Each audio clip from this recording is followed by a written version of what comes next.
kita ucapkan kepada orang tersebut setelah kita istirja' inna lillahi wa inna ilaihi raji'un, sebagaimana petunjuk yang dilakukan oleh Rasul sallallahu alaihi wasallam. Sikap Rasulullah itu menjadi petunjuk bagi kita semua. Apa kata Nabi? Inna lillahi ma akhadha wa lahu ma a'ta wa kulla syai'in indahu bi ajalin musamma faltasbir wal tahtasib. Jadi kalimat di situ faltasbir wal tahtasib.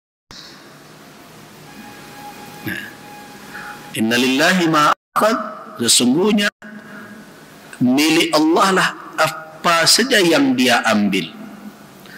Jika Allah subhanahu wa ta'ala mengambil sesuatu dari kita, bukan berarti ia mengambil milik kita, tapi menarik miliknya. Kenapa? Karena di dalam konsep kepemilikan di dalam Islam, apa yang ada di tangan kita ini bukanlah pemilik hakikinya adalah kita manusia. Nah, jadi ingat, konsep kepemilikan di dalam Islam kalau dibawakan kepada persoalan ekonomi pun sama, bahwa apa yang ada di tangan kita hari ini bukanlah milik hakiki kita. Dari mana kita ambil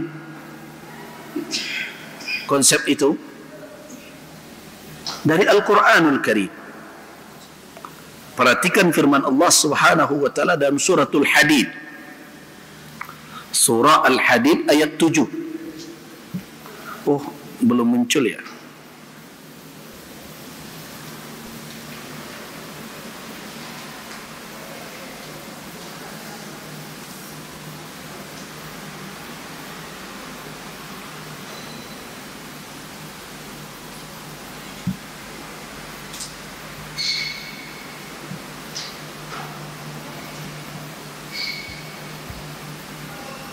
Jadi perhatikan surat Al-Hadid ayat 7.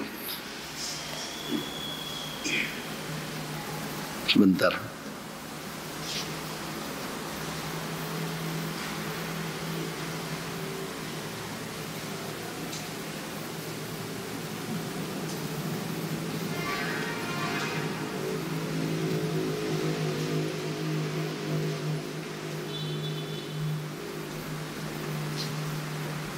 Muncul. Sudah bertemu?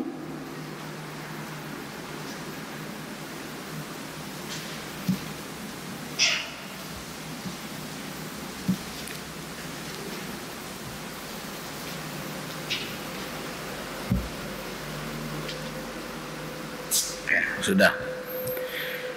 Apa kata Allah subhanahu wa ta'ala dalam ayat itu? Aminu billahi wa rasulihi wa anfiqu mimma ja'alakum mustakhlafina fi falladhina amanu minkum wa anfaqu lahum ajrun kabir. Apa makna dari ma ja'alakum mustakhlafina fi?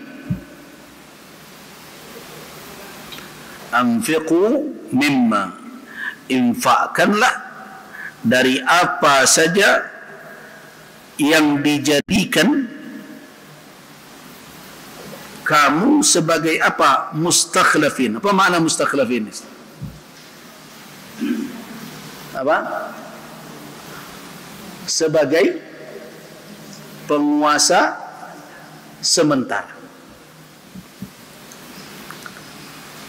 Kata khalaf artinya apa? Yang mewarisi dan siap untuk melepaskan pula kepada generasi berikutnya. Itu makna mustakhlaf. Jadi kalau ada orang ketika menguasai sesuatu berfikir tidak kenyalapian semua sekali, tu orang dan kurang akal. Artinya tidak mempergunakan akalnya dengan benar. Kenapa? Karena dia tidak akan bertahan selamanya menguasai apa yang dikuasainya saat ini. Karena itulah makanya di dalam ungkapan sehari-hari sering kita mendengar titipan. Ya memang begitu adanya. Kenapa? Keberadaan kita terbatas, tidak selamanya, dan keberadaan yang dititipkan itu juga pun terbatas. Jadi konsep kepemilikan yang ada kalau orang berbicara tentang sistem ekonomi Islam, apa yang membedakan konsep di dalam sistem ekonomi Islam? Sistem ekonomi Islam itu ada dua bahagian, Bapak dan Ibu. Yang pertama bagian bagian doktrinnya yang disebut dengan mazhab ekonomi. Kemudian yang kedua bagian implementatifnya, rezim ekonomi. Nah, di dalam doktrin itu salah satunya adalah tentang bagaimana memandang segala hal yang ada di dalam kekuasaan kita. Di situ titik simpang perbedaan antara orang yang berpaham kapitalisme, komunisme dengan Islam. Islam memandang apa yang dianugerahkan, mimma ja'alakum, kan gitu, apa yang dijadikan oleh Allah kamu mustakhlafina, sebagai penguasa sementara karena menerima dari salaf. Kalau harta itu tidak bertahan pada orang terdahulu, bagaimana kamu menganggap akan bertahan pada dirimu? Coba renungkan. Nanti kita bercerita tentang dalil. Kalau di orang nan dulu indak bertahan, bilulunya kebetahan di awak. Kalau seandainya manusia ini bisa menguasai harta secara permanen, maka awak kau ndak barato gini guru.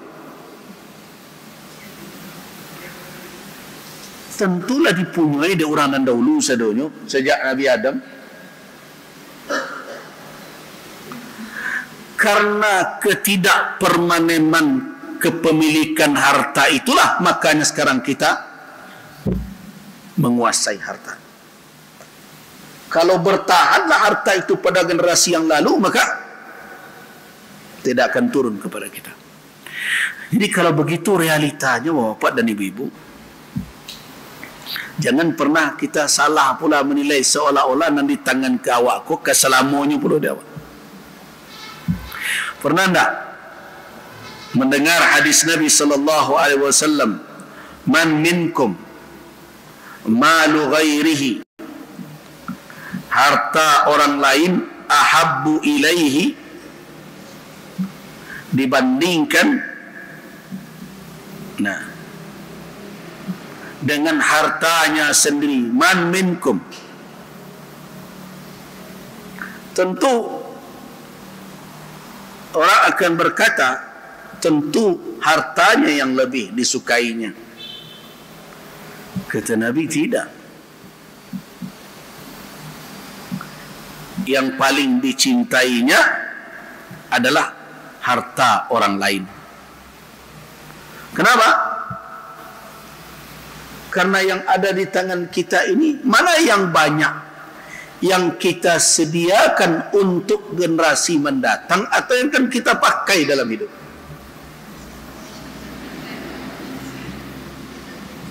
Cobalah renungkan.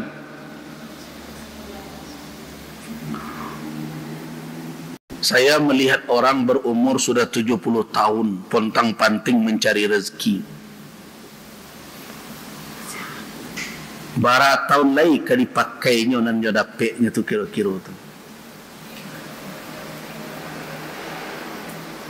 Kok dikecean ke dia bian piti membali na lama-lama badan tak lo menerima le tu. Iya kan? Tak lo menerima lai. Kanio gajebo tapi kia kolesterol. Alai. Nah. Kok kadibalina perhiasan dan rancak-rancak indak lo menakah le tu. Nah, kira-kira kama tu pitih dan sebanyak itu. Nah, itu yang saya katakan bahawa malu ghairihi yang ditanyakan oleh Nabi tadi, siapa di antara kalian yang hartanya lebih dicintainya dibandingkan harta orang lain? Tentu harta kita lebih kita cintai Rasulullah. Kata Nabi tidak, harta orang lain yang lebih dicintai. Kenapa? Karena seluruh yang ditumpuk itu, kekayaan yang dikumpulkan itu lebih banyak bukan untuk diri kita. Nah, itu juga menunjukkan bahawa apa yang sekarang ada di tangan kita ini akan beredar dari generasi ke generasi. Itulah titipan Allah. Nah, kalau ada kepemilikan tidak bisa kita mengaturnya, sadarkah kita bahwa itu bukan milik kita sebenarnya? Kan tidak bisa kita atur, kan? Itu pertanda bukan kita pemilik yang sebenarnya. Bila demikian adanya, maka benar apa yang dikatakan oleh Rasulullah sallallahu alaihi wasallam sebagai nasihat ketika musibah menimpa, inna lillahi ma akhadha wa lahu ma a'ta wa kulla syai'in indahu bi ajalin musamma. Jadi kalau bernasihat kepada orang yang kena musibah begitu, bukan pakai semoga husnul khatimah. Orang sudah meninggal,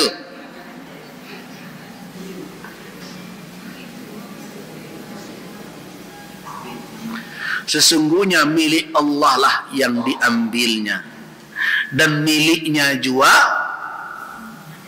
yang dia berikan, dan segala sesuatu di sisi Allah ada ketentuan yang telah ditetapkan. Begitu. Kemudian baru datang nasihat, fal tasbir wal tahtasib, hendaklah bersabar dan berharap. Ihtisab makna di situ apa?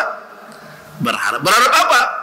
Berharap pahala dari Allah Subhanahu wa taala dalam memikul musibah dengan kesabaran.